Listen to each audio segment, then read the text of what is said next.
Hello hi ಎಲ್ರಿಗೂ ನಮಸ್ಕಾರ. ನನ್ನ ಇವತ್ತಿನ ಒಂದು ವಿಡಿಯೋದಲ್ಲಿ ಹಿಂದೆಂದು ಅಂದರೆ ಫಸ್ಟ್ ನಾನು ಇಲ್ಲಿವರೆಗೂ ಮನಿ ಸೇವಿಂಗ್ ಟಿಪ್ಸಲ್ಲೇ ಈ ಒಂದು ಟಿಪ್ಪನ್ನು ನಾನು ನಿಮ್ಮೆಲ್ಲರ ಮುಂದೆ ಹೇಳೇ ಇರಲಿಲ್ಲ.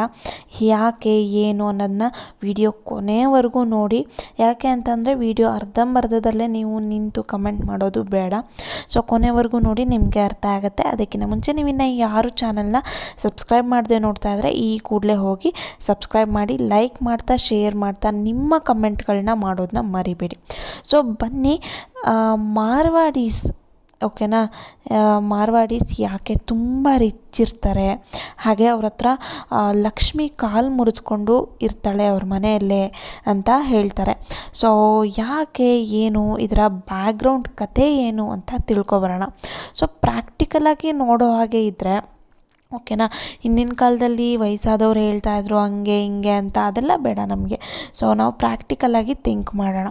ಓಕೆ, ಮಾರ್ವಾಡೀಸ್ ಏನಪ್ಪ ಅಂತ ಅಂದರೆ, ತಾವೂ ಬೆಳೆದು ತಮ್ಮ ಜೊತೆಲೂ ಬೆಳಿಬೇಕು ಅನ್ನೋ ಒಂದು ಮೈಂಡ್ ಸೆಟ್ ಅವ್ರದ್ದಿರುತ್ತೆ. ಓಕೆ, ಅದೇ ನಾವೆಲ್ಲ ಏನು ಮಾಡ್ತೀವಿ ಹೇಳಿ, ಒಬ್ಬರು ಕಂಡ್ರೆ ಒಬ್ಬರಾಗಲ್ಲ, ಒಳೊಳಗೆ ಜಾಸ್ತಿ ಜಿದ್ದು ಸಾಧಿಸೋದು ಜಾಸ್ತಿ. ಅದೇ ಮಾರ್ವಾಡೀಸ್ ನೀವು ಒಂದೇ ಒಂದು ಗಮನಿಸಿ, ಒಂದೇ ಮನೆ ಕಡೆಯವರು, ಒಂದೇ ಅಣ್ಣ ತಮ್ಮಂದರೆ ಒಂದೇ ರೋಡಲ್ಲಿ 3-4 ಅಂಗಡಿಗಳು ಇಟ್ಕೊಂಡಿರ್ತಾರೆ. ಸೊ ಅದೇ ನಾವೇ ಒಂದು ಬಟ್ಟೆ ಅಂಗಡಿ ತೆಗಿತೀವಿ ಅಂದರೆ ಅಣ್ಣ ತಮ್ಮದಿರ ಅಕ್ಕಪಕ್ಕ ಬಂದ ತಕ್ಷಣವೇ ಜಗಳಕ್ಕೆ ಹೋಗೋದು, ಆಮೇಲೆ ಅವ್ರಿಗೆ ಅದು ಮಾಡಿಸೋದು ಇದು ಮಾಡಿಸೋದು ಎಲ್ಲ ಮಾಡಿಬಿಡ್ತಾರೆ.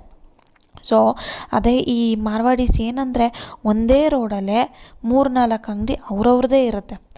ಓಕೆನಾ.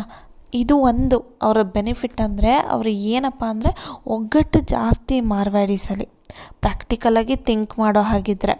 ಓಕೆನಾ. ಆಮೇಲೆ ಇನ್ನೊಂದು ಏನಪ್ಪ ಅಂದರೆ, ಅವರವರ ಮಧ್ಯೆನೇ ನಿಯತ್ತು ಜಾಸ್ತಿ ಇರುತ್ತೆ. ಒಗ್ಗಟ್ಟು ನಿಯತ್ತು ಇದ್ದ ಕಡೆ ದುಡ್ಡು ಬಂದೇ ಬರುತ್ತೆ ಅಲ್ವಾ. ಪ್ರಾಕ್ಟಿಕಲಾಗಿ ಥಿಂಕ್ ಮಾಡೋ ಹಾಗಿದ್ರೆ, ನಿಯತ್ತಿದ್ದ ಕಡೆ ಒಗ್ಗಟ್ಟಿದ್ದ ಕಡೆ ನಿಯತ್ತು ಅಂತಾರೆ. ಸೊ ಎಸ್, ಹೌದು, ಅವರು ಒಗ್ಗಟ್ಟೂ ಇರ್ತಾರೆ, ಹಾಗೆ ಹೇಳಿದ ಕೆಲಸ ಆಯಾ ಸಮಯದಲ್ಲಿ ಮಾಡಿ ಮುಗಿಸುವಂತಹ ಒಂದು ಜನ ಅಂದರೆ ಮಾರ್ವಾಡೀಸ್ ಅಂತಲೇ ಜಾಸ್ತಿ ಜನ ಅನ್ನೋದು. ಸೊ ಇದು ಎಲ್ಲ ಇದರಲ್ಲೂ ಅವ್ರು ಇದ್ದೇ ಇರ್ತಾರೆ. ಪರ್ಟಿಕ್ಯುಲರಾಗಿ ಜ್ಯುವೆಲರಿ ಶಾಪಲ್ಲೇ ಇರ್ತಾರೆ ಅಂತ ಅಂದ್ಕೊಂಡಿರ್ತೀರ ಕೆಲವರು. ಬಟ್ ಇಲ್ಲ, ಬೆಂಗಳೂರಲ್ಲಿ ಆಲ್ಮೋಸ್ಟ್ ಒಂದು ಗ್ಲಾಸ್ ಇಂಡಸ್ಟ್ರೀಸ್ ಆಗಿರ್ಬೋದು, ಸ್ಟೀಲ್ ಇಂಡಸ್ಟ್ರಿ ಆಗಿರ್ಬೋದು, ಗೋಲ್ಡ್ ಇಂಡಸ್ಟ್ರಿ ಆಗಿರ್ಬೋದು, ಆಲ್ಮೋಸ್ಟ್ ಮಾರ್ವಾಡೀಸ್ ಇರ್ತಾರೆ. ಸೊ ಅವರಿಗೆಲ್ಲ ಸಕ್ಸಸ್ ಒಂದೇ ರೋಡಲ್ಲಿ 3-4 ಅಂಗಡಿನ ಇಟ್ಕೊಂಡು ಸಕ್ಸಸ್ ಆಗಿರ್ತಾರೆ. ಸೊ ಆ ಒಂದು ಕಾರಣಕ್ಕೆ ಅವ್ರ ಹತ್ರ ಜಾಸ್ತಿ ಹಣ ಇರುತ್ತೆ ಅಂತ ನನ್ನ ಪ್ರಕಾರ. ಓಕೆನಾ. ಆಮೇಲೆ ಇನ್ನೊಂದು ಏನಪ್ಪ ಅಂತ ಅಂದರೆ, ಅವ್ರವ್ರ ಗ್ರೂಪಿಸಮ್ ಮಾಡಿಕೊಂಡು ಅವ್ರ ಬಗ್ಗೆ ಇವ್ರ ಬಗ್ಗೆ ಅವರು ಮಾತಾಡಲ್ಲ. ಓಕೆನಾ. ಅದರಲ್ಲಿ ಯಾರು ವೀಕ್ ಇರ್ತಾರೆ ಅವರಿಗೆ ಹೆಲ್ಪ್ ಮಾಡೋದಾಗಿರ್ಬೋದು, ಆ ಥರ ಮಾಡೋಕ್ಕೆ ಪ್ಲ್ಯಾನ್ ಮಾಡ್ತಾರೆ. ಓಕೆನಾ. ಅದೇ ನಮ್ಮ ಕಡೆ ಆದರೆ ಗುಂಪು ಮಾಡ್ಕೊಳ್ಳೋದು, ಗಾಸಿಪ್ ಮಾಡೋದು, ಅವ್ರ ಮನೆ ಹಂಗಂತೆ, ಇವ್ರ ಮನೆ ಹಿಂಗಂತೆ, ಆ ಹೆಂಗ್ಸ್ ಹಂಗಂತೆ, ಆ ಗಂಡ್ಸ್ ಹಂಗಂತೆ, ಈ ಥರ ಎಲ್ಲ ಮಾತಾಡೋದು ಜಾಸ್ತಿ. ಬಟ್ ಅವ್ರ ಮನೆ ಹಂಗಲ್ಲ. ಸೊ ಅವ್ರ ಮನೆ ಜನಗಳೆಲ್ಲ ಹಾಗಲ್ಲ.